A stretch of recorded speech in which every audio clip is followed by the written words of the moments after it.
The fact is, Fort McMurray looks like Hiroshima.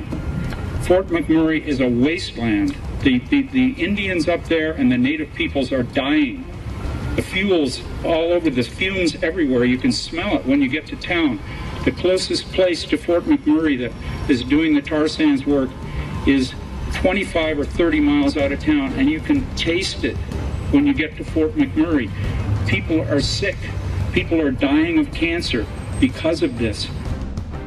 And to think Justin Trudeau wants to legalize drug use. You've seen Exhibit A right there. That's Neil Young, who's an aging rock star who can still draw a small crowd, saying that Fort McMurray looks like Hiroshima. Well, we've put together a side-by-side of the two towns to take a look on your screen. On the left side is Hiroshima after the bomb blast. On the right, a shot of the actual city of Fort McMurray.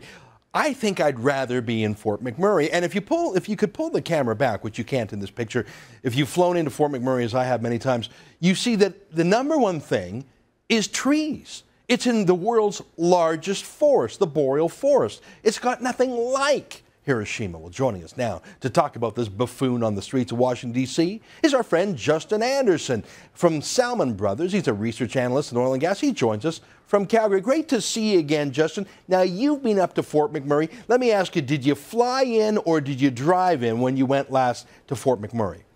Well, I've both flown and drove to Fort McMurray, and you know, the last time I was in Fort McMurray, it smelled and tasted very, very fine. Thank you very much.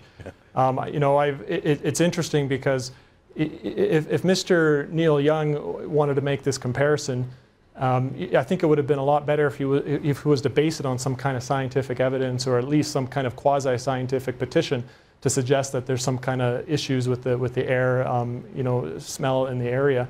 But no, in my experience in Fort McMurray, and I've lived there a couple times, I've never smelled anything out of the ordinary. Yeah, well, I mean, it is true that the oil sands have a scent to them. I mean, explorers from Europe 240 years ago remarked that the bitumen that sometimes seeps directly to the surface in the river does have a sulfurous smell. But that's been there for millennia. I mean, Aboriginals used it to waterproof their canoes.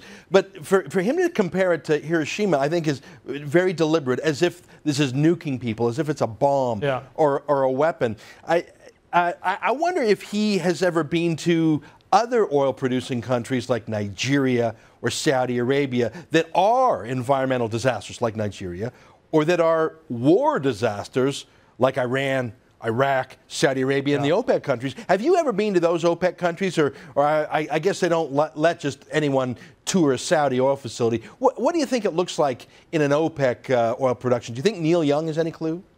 Well, it's interesting, Ezra, just to take a step back, if I may. You made an interesting point about Nigeria. I like to use the example about, you know, when people talk about the oil sands and the impact that the oil sands are having on the environment, I like to say, well, you know, imagine for a minute that you're an advanced alien race and you come across the Earth and you start to assess the environmental integrity of our operations. And you look, say, at Nigeria and you assess it and you see all these oil spills and it's a terrible environmental tragedy. It makes you very sad.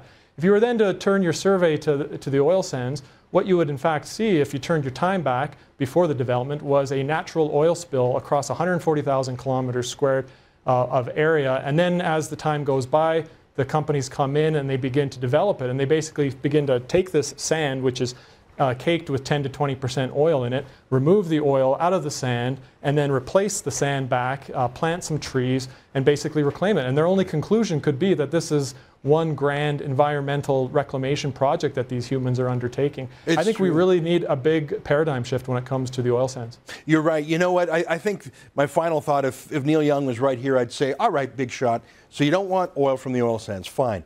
Tell me which OPEC country you prefer. And I think he'd have to have a long, slow drag on a joint before he could figure that one out. Justin, it's great to see you again. Thanks for being here on the show.